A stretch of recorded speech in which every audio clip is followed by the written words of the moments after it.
I'll ask a question from non-Muslim brother on the slip. As Christopher Lobo asks, how can you prove that 9/11 was an inside job?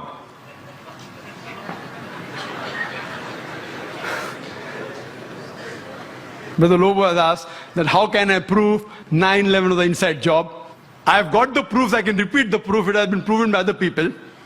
Just a few days back, there was an article that came in the newspaper that 75 professors of US, they say, they believe that 9/11 was an inside job. And in the article, it was mentioned, it came in Times of India, I think on the 7th of September. It says that 75 professors and scientists belonging to different universities from different parts of US, they believe that 9/11 was inside job. And they say that there were some politicians in White House who have engineered the destruction of the Twin Towers. And they say the main reason was so that they could attack and they could have control of the oil-rich countries. Open secret, I told you. One of the professors by the name of Steve Jones, he says that we do not believe that 19 hijackers and a few men in the cave in Afghanistan could have done such a professional job alone. They could not have done it. We don't believe. And by God, we are going to come to the truth and we are going to expose. We don't believe in the theory of the government. They don't believe in the theory of the government. And he further goes on to say that we as being professors and scientists, we know that the steel beam of the Twin Towers, they couldn't have melted at the temperature at which the jet fuel was there. And there were systematic bomb explosions which caused this to come down. Otherwise it cannot come down. There are many tapes, there are many books written against it. I happened to watch many of them. I even happened to watch the video recording of this Professor Steve Jones. And yesterday's paper, we get another news. 3 days later, Professor Steve Jones sent on a paid leave. Imagine, paid leave. There are many tapes. If you happen to watch one of the tapes by the name of Loose Change, 9/11, it was done by a young American of 21 years old. He makes a 1-hour documentary. There are many are there. This 9/11 documentary, it has collected clips from the various of CNN, of Fox Channel, all the news clipping, he took interviews, etc., and made a 1-hour documentary. And then he says that people who saw the airplane, they said it cannot be a passenger carrier. It looked like a military plane. It didn't have any windows. And when he shows the shooting, when it comes close to the tower, there's another firing done from the wings, which hits the Twin Tower before the plane. Then further he goes on to prove, he says that he had statements of the management, the construction company, which had constructed the Twin Towers. They said, it's impossible. The Twin Tower made to withstand storm, to withstand tornado. This plane cannot knock it down. And it cannot come down because the fuel burns at 1000 degrees temperature. This, even for 2000 degrees temperature, for hours, nothing will happen to it. 10 days later, he changes the statement and said, no, it's possible. Jet fuel can cause damage to the beams. Another professor who gave the statement, he didn't withdraw his statement back, so he was sacked. Furthermore, what they did, that in the documentary they show that when the Twin Towers came down, like how you willfully get down any building. And he gave statistics that many buildings in New York, tall skyscrapers, 40 floors, 60 floors, they caught fire for many hours, but none of them came down. It is the first building in the history of USA. It has come down that way. And he showed photographs that when building is deliberately brought down, how do they get down by the explosion? The same way it came down. There was systematic bomb blast. And people who went to rescue, whether it be the firemen, they were interviewed, they said that we were thinking that someone up was pressing the bomb button.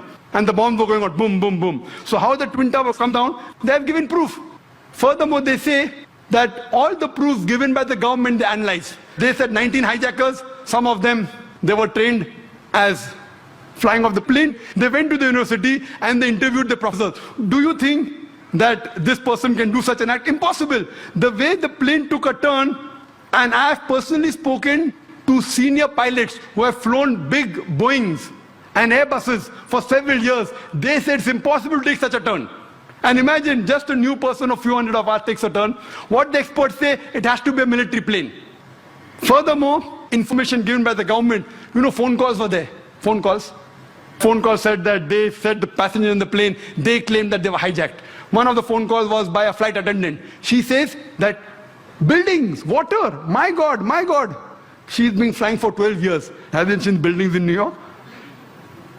Another person, he says, Mom, this is Mark Bingham. Mom, can you hear me?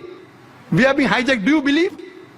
The question to be asked, if I'm going to speak to my mom, I will say Zakir. I'll not say I'm Zakir Naik speaking. He said I'm Mark Bingham. Mom, I'm Mark Bingham. If Mark has to speak to the mom, he will say I'm Mark. He will not say Mark Bingham. He gave systematic proofs. Do you speak to your mother telling your surname? So all the proofs, all the phones were taped down, and then he did a survey that can the mobile phone work at 32,000 feet. When a survey was done at 4,000 feet, the chances of mobile working is 0.4%. At 8,000 feet, it is 0.1%. And 32,000 feet, it is 0.006%. 0.006. There's no chance. And the documentary says that today, USA is spending millions of dollars to reach mobile at that height. In 2001, they did it. Then there are many documentaries. Then the documentary says that there are black boxes. Every plane has got 2 black boxes. And the black boxes can withstand a temperature of 3,000 degrees centigrade for several hours. And in just 1,000 or 2,000 degrees, all the black boxes have been destroyed. He goes on systematically. And immediately, after a couple of weeks, Osama bin Laden, he gives an interview on the Ummah magazine. And he says that I am a Muslim, I will not lie. According to me, killing innocent women is prohibited, it is wrong. Killing innocent children is wrong. Killing any innocent human being is wrong, and Islam condemns it. Osama bin Laden giving an interview and saying that.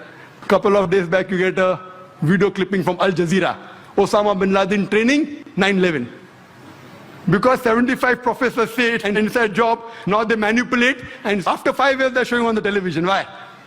So here we realize everything, it was inside job. And these 75 professors, they have promised, by God, we will come to the bottom of it. Regarding the second attack at Pentagon. At Pentagon, when the airplane crashed, there was no scraping on the grass. Nothing. Only a hole in the Pentagon. And the hole was only equal to the body of the plane. And we see a crater, and they showed on the television. But when the wings went, the wings weren't seen outside, neither were the window panes damaged of the Pentagon. If a plane body goes in and the wing stays out, either the wing will remain outside or the window pane will damage. The building was intact. So how could only in the circumference of a body of a plane, how can the wings go in as well as the tail? I mean, it's fabricated. The people who said that, the plane went just 40 feet above my head. Today science tells us that if Boeing is flying at 40 feet above your head, that car will fly away. An interview was taken of an ex-military person. He said it sounded like a missile. It had to be a missile. The missile would make that hole. And there was no debris. There was debris, only a little bit debris. There was no part of the plane found there. There was only a small engine of a fighter plane found there. Even in the other place, they only find a crater. Time doesn't permit me. The amount of ample of evidence given there, even a fool will know that this was an inside job. But it doesn't convince George Bush. And what they say, the reason is only to attack Afghanistan, Iraq, and then Iran. They have been predicting that Iran is going to be attacked. They want to have control of the oil-rich countries. So this terrorist attack is for what? One is injustice. Second is for money, is for power. And many politicians find that he's going to lose the vote, he creates a fear psychosis. Okay, better elect me, otherwise the Muslims will get you and they elected. Same thing in Gujarat. A fear psychosis was created. If you don't elect us, the Muslims will kill you, and the government came back in power. So what we realized, that this was nothing but an inside job. And there are several tapes, several VCDs available, 9/11, loose change, then Fahrenheit, many. And if you see all this, it is a blatant, open secret that this attack on the Twin Towers was done by George Bush himself.